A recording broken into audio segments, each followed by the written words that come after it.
Ирина, здраво и ти благодарам што денес си дел од емисијата Кафе Муабети за Гламур магазин.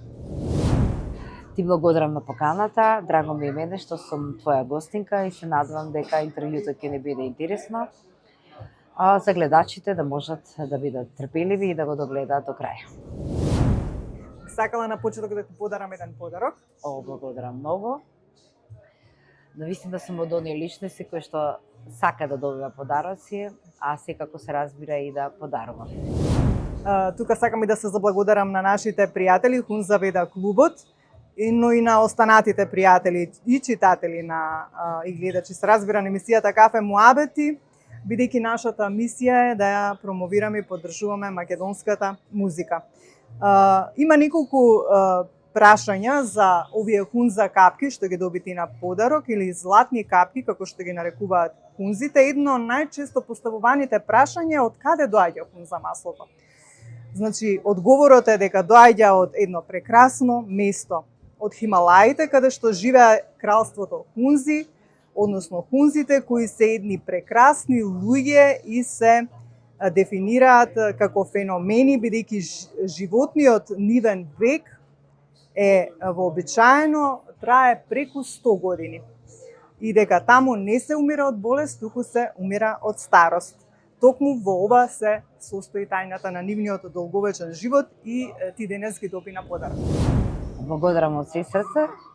Со големо задоволство ќе го употребувам. Јас знам дека со ова масло работи Марина Дојчиновска. Запознаена сум, но за прв пат ќе ги искористам и ако сум задоволна, секако дека ќе продолжиме понатаму. Ајде сега да си почнеме со Кафе Муабетот. Да те навратам на детството. Каде го помина детството, Ирина? Во кој дел од Скопје и какво детство имаш? Моето детство го помина во Чаир, по една прекрасна населба. Јас сум стара чаирчанка и ужива во таа населба, бидејќи на времето Чаир важеше за една од најубавите населби, блиску до центарот. И често пати знаевме со другарките пешки да одиме до центар преку Камени мост и да си се вратиме назад. Немавме други превозни средства за разлика од сега. Исто така, детството ме посеќа на играње, на правење зимници со оние црвени топчиња, не знам, мислам дека и ти тоа си го правела ако си од тоа време. Каде што игравме на оние кебенца со куклички, нешто многу поразлично од денешниве деца каде што влегуваат веднаш во светот на возрастните, со интернет, со социјални мрежи. И знам дека денешните деца се малку пооштетени и поосакатени за разлика од нас, каде што сме поминале на еден природен начин и сме имале навистина вистинско детство. Од каде пак талентот за музика? Талентот за музика е најверојатно поврзано со гените. Мајка ми и татко ми беа навистина доста музикални, поготово мајка ми која што преубаво пееше, исто така и од татко ми имам жичка за музиката. Се сеќаваш ли на првиот настап? Првиот настап ми беше малку да се присетам. Првиот настап ми беше во едно културно-уметничко друштво, тука во Скопје, каде што ме повикаа да бидам како гостинка. Јас кога почнував, се почнуваше во македонска телевизија, снимав песни, настапував на телевизија и македонска телевизија беше единствена, каде што ние кога ќе настапевме, секогаш бевме забележани од некој и така да добив повик од едно културно-уметничко културно-уметничко друштво, каде што јас требаше да испеам 3 песни и тоа беше мојот прв настап и мојот прв хонорар. Бев многу среќна. И сега повеќе од 30 години се на македонската фолк сцена. Значи, на почеток бевте со Андријана Алачки, потоа се раздвоивте, секоја си тргнавте по својот пат. Какви спомени ви буди тоа време и што е поразлично сега од тогаш? Секако дека ми буди убави спомени, заради тоа што многу е убаво кога на почеток сите влегуваме сите сме ентузијасти, влегуваме со надеж и со цел дека ќе ни се трасира патот кој што сме го зацртали. Јас се имав таа среќа да мојот пат се истрасира на начин кој што јас го сакам и се уште сум благодарна за тоа. Бидејќи се што си засрта во однос на мојата кариера, тоа и го добив. Нормално дека кариерата од јавен карактер е секогаш проследена со, некогаш со успони, некогаш со падови, но јас велам секогаш е добро кога имаме онаа златна средина и веќе повеќе од 30 години опстојувам на естрадата, за кој што нема некој посебен рецепт, освен што треба да се има огромна љубов и страст кон професијата и почит кон публиката, која што се настапува, и одредена блискост, да се умене да се воспостави таа блискост, и голема професионалност, затоа што многумина ќе речат дека оваа професија е лесна, но и како не е лесна, бидејќи кога доаѓаме на некој настап, ние сме тие кои што ја одредуваме динамиката на таа вечер, дали луѓето кога ќе си отидат од тој ресторан или свадба, ќе си отидат онака исполнати, ќе речат леле преубаво си поминавме, или пак ќе кажат па не беше нешто посебно, па пејачката или пејачот посебно нешто па и не воодушеви. Верувајте дека публиката тоа го чувствува. Тоа го чувствува колку пејачот се дава за таа вечер да биде успешна. Секако, за тоа ние, кога ќе си одиме од тој настап, добиваме исполнато срце дека сме направиле нешто добро. И покрај уморот, кој што морам да кажам дека сме доста уморни, но не води исполнетоста.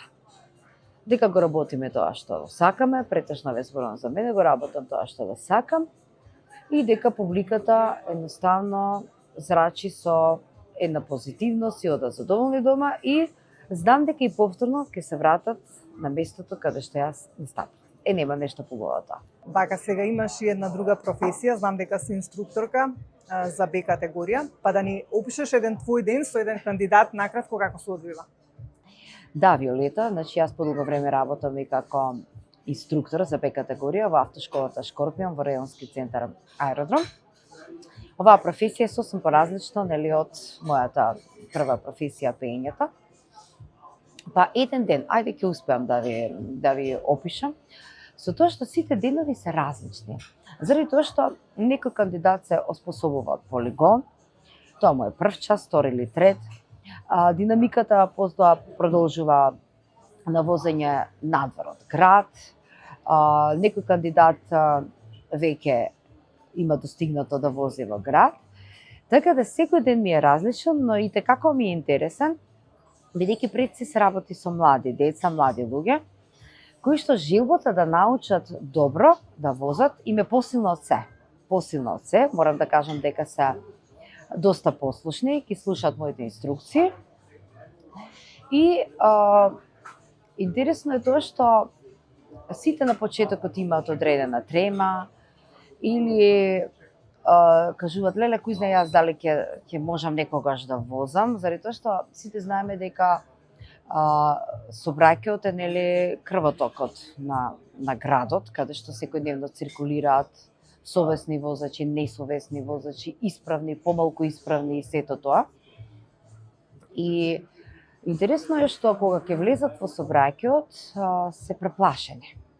Но затоа јас сум обучена, психолошки да им делувам, да ги смирам и да им дадам еден ветер во грб, со тоа што да ги, на мој начин, да ги успокоја и да им кажам дека јас сум тука за нив и дека може да си возат безгрижно, и секако дека ако направат некоја грешка, таа грешка нормално не е грешка, него тука се тие тука да научат.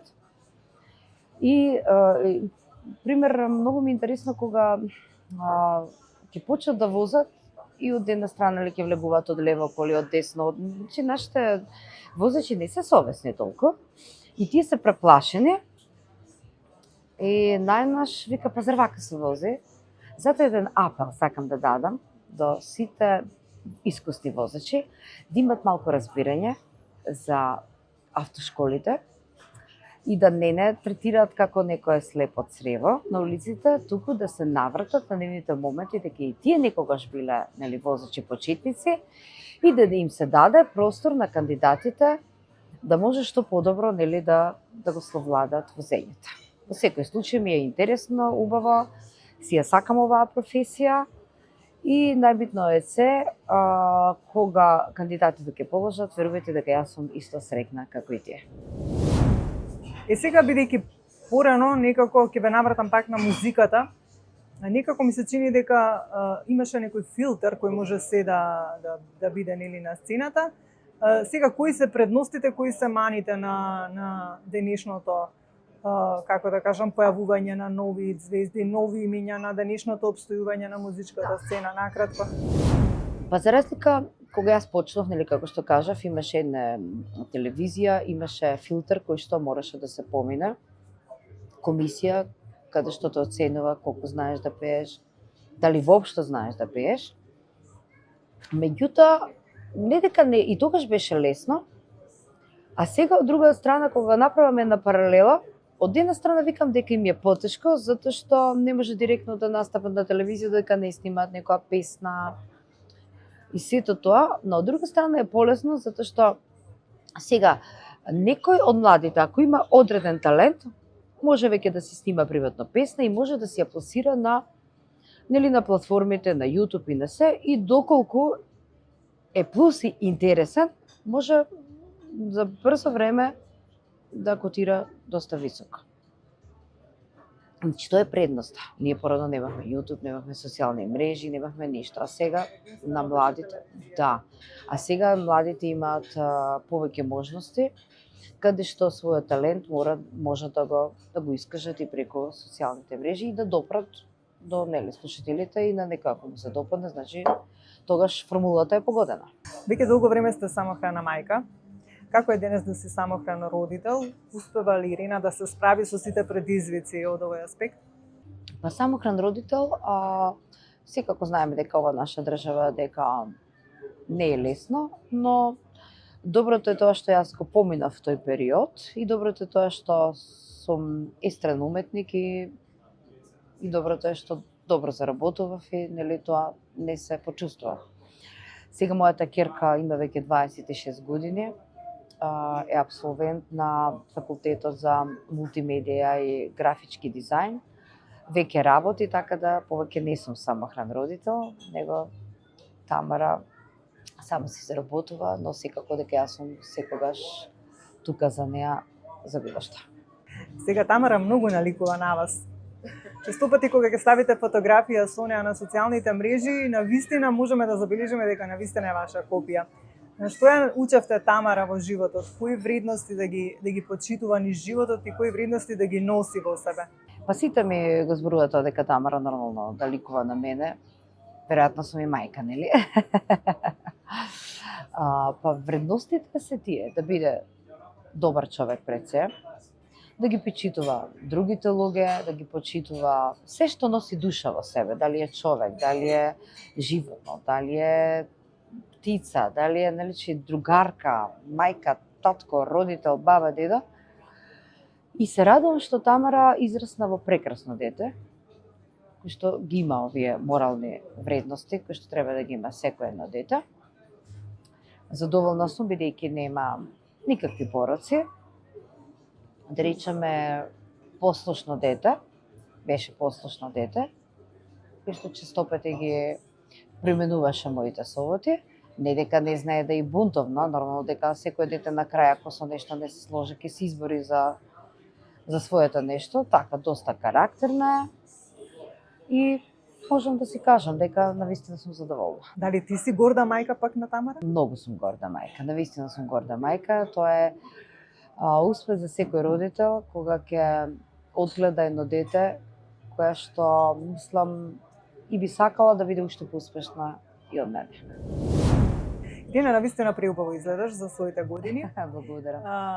Сме говореле на тема естетски корекции и самата имаш кажано дека имаш нешто направено. Сметаш ли дека навистина треба една жена во некои одредени периоди во животот да си направи некои корекции на својот изглед за да изгледа убаво? Па да, често пати сум зборувала дека моите корекции во однос на лицето се само имам направено, устата ја коригирав. со биополемид кој што трае веќе над 20 години, за разлика од сега овие нели што се ставаат други течности во устата, мислам дека се стават на 5 или 6 месеци. Не сум до сега не сум имала некои пластични операции или филери, бидејќи природно нели имам така нагласени јаболчници, но не сум ни против тоа. И не само естрадните уметници, пејачките и еве глумиците и сето тоа. Мислам дека сега естетските корекции ги преминуваат дури и девојки кои што не се бават со јавна професија. Значи тоа не е табу тема сега, така. Како што порано, например, ако се правила пластична операција, ако некој има крив нос или имало клемпави уши, нормално дека за да се поттикне самодовербата на некоја личност, без разлика дали е маж или жена, легитимно е да се направи одредена корекција на својот изглед. Го поддржувам, зашто да не? Ако тоа се одразува со самодоверба и го прави човек среќен, зашто да не? Може би понатаму јасно што ќе направам. Сега исто така добро изгледаш нели во однос и на своето тело, на твоето тело односно. Дали вежбаш нешто, дали преминуваш посебно некој начин на исхрана, внимаваш ли околу тој момент? Внимавам колку можам да внимавам, бидејќи по природа сум голем хедонист. Значи голем хедонист. Во тоа спаѓа нели тоа дека сум и така голем гурман, сакам се што е добра, се што е од добра храна. Но сум вегетаријанка, вегетаријанец, јадам јајца и млечни производи, но не јадам месо и риба. И сега килограмите отприлика ми варираат секогаш 3-4 нагоре или надолу. Некако успевам, затоа што се откажувам од многу работи. Благо јадеш? Па јадам, меѓутоа не јадам секој ден. Ако јадам еден ден благо, ако се препуштам да изедам една чоколада или парче торта или нешто, потоа знам другите 2 дена да не јадам не само благо, дури да припазвам и на соленото. Но да не заборавиме и на фактот дека па и кога се појавуваме на телевизија, дека и телевизијата нас додатно, поготово на малку покорпулентните особи, ни додава некои си 6-7 килограми. И секогаш го имам оној истиот коментар кога луѓето ќе ме сретнат во живо и кој ќе ми кажа: "Перина, па ти не си била толку дебела, крупна, на телевизија изгледаш како да си, не знам, а вака си сосема нормална." Затоа јас велам, не сум јас слаба личност, никогаш не сум била, но окей, не сум ни нешто бао предебела. Сметам дека за моите години и за една жена да биде па и малку поженствена, мислам дека е дозволено да има и по некој плюс килограм или по некоја облина, да речам, поголема. Ирина, во животот имавте љубовни турбуленции, некако како на социјалните мрежи секогаш да некако на ваша адреса повеќе негативни коментари можеме да прочитаме. Ве погаѓаат ли тие негативни коментари, ги читате ли? Да, јас сум една од малобројните, можам да кажам, личности кои што има многу повеќе лоши коментари, него добри. И па сега знаете што? Не знам зошто секогаш кога се работи за некоја јавна личност, дали се развела или прекинала некоја врска, тоа се доживува како вау, кој знае да е тоа нешто неморално или не знам како, а ние сме сите свесни дека во Македонија секој втор брак е веќе неуспешен. Тој брак што обстојува или обстојува на стаклени нозе или пак обстојува само формално. Можеби статистиката покажува дека можеби само 10% од луѓето имат навистина онака убав брак со разбирање, со почит и со се останат, нели, што следува во еден брак. Дали ме погодуваат коментарите? Не ме погодуваат, бидејќи само оние што ме знаат може да кажат каква сум јас. А исто така и кои се тие, например, од коментарите кои што мене може да ми навлезе во мојот живот и да ми каже: Јас што да правам со мојот собствен живот, нели? Така е. Турбуленции имало и не знам и дали ќе има и понатаму. Тоа е составен дел од животот и нема тука што да се прави. Нели? Сепак љубовта е двигател на целиот живот и е многу убаво кога има љубов, но тоа е тоа. Тоа ми беше и следно да ја прашам дали Ирина е моментално влюбена или пак е отворена за некоја љубов понатаму што во животот може да и се случи. Дали веруваш во љубов? Па секако дека верувам. Значи љубовта е нешто најубаво што може да му се случи на човек и мислам дека човек никогаш не треба да се откаже од љубов. И секако дека нели кога ќе се појави некој партнер кој што буди во мене тоа што треба да го разбуди, сум отворена за љубов. Каков партнер треба да биде тој? Кој е тој што може да освои Ирина? Каков треба да биде? Имаш ли вака некои со посебни карактеристики, со некој посебен изглед? Што е тоа што најмногу може да... Нема некоја посебна формула за тоа каков треба да биде, затоа што секој човек си е нели посебен на свој начин. И сега за разлика ова прашање нели ако се поставише пред некои 25 години, 30, веројатно критериумите биле подруги за разлика од сега. Каде што на помлади години сите сакаме повеќе да обрнуваме внимание на физикусот, кој што нормално дека и сега не е исклучен, но не е најбитен, така? За разлика од порано, врските можеби биле повеќе проследени со некој немир, со некој неискреност или не знам како да ги наречам. Сега жена во овие години, како јас, мислам дека бара партнер кој што ќе ја исполни, ќе даде еден мир, нели? Навлегуваме сите во некои помирни води, каде што секако дека за да биде една жена среќна, треба можеби секојдневно условно кажано, нели, да се покаже и да се докаже, барем мене да ми се покаже и да ми се докаже дека сум на прво место, дека сум единствена, па дури последна. Па сега додека трае врската, нели? Ако најдете таков тип на маж, дали повторно би застанале на лудиот камен? Па зашто го викаат луд камен? Значи, да. Народски се вели луд камен, значи тука се случуваат некои луди работи кога ќе влезе нели човек во нека, да речем, одреден, ќе влезе во заедница, така.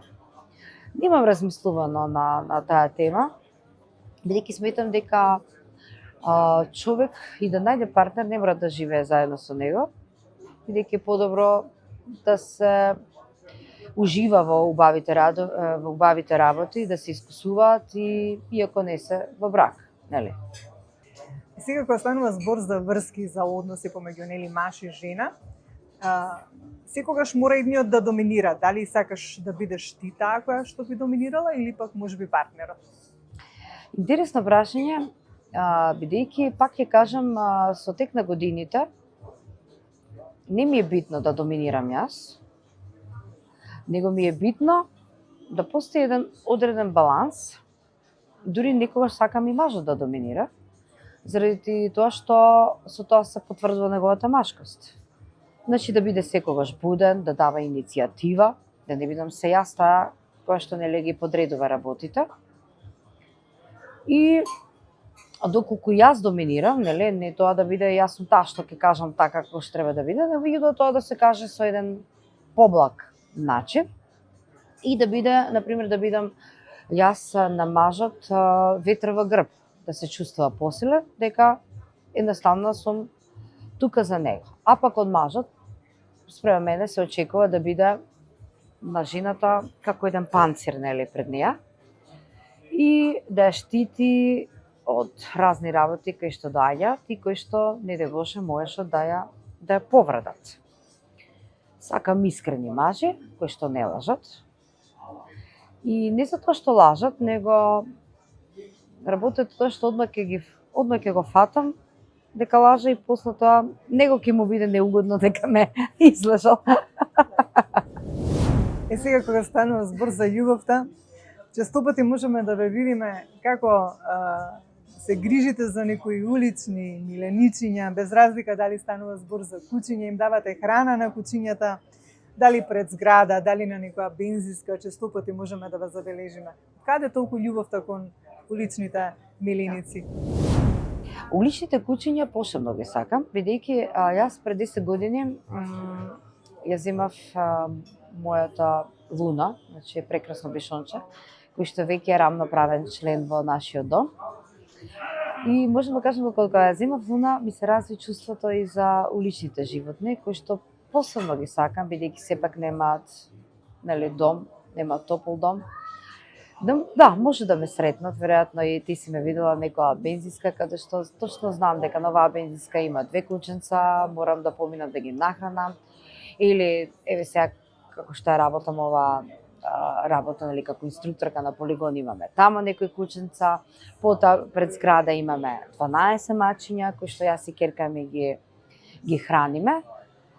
Мислам дека тоа е многу благородно и дека секој човек треба да има свест, бидејќи ние како најсвесни суштества на планетава, треба да се грижиме за сите оние кои што немаат можност, немаат храна, немаат вода. И сакам да се пробуди таа свесност кон луѓето и сите кога би оддалувале помалку од тоа што го имаме, а да не очекуваме за возврат нешто да ни се даде, мислам дека нема поголема среќа од тоа.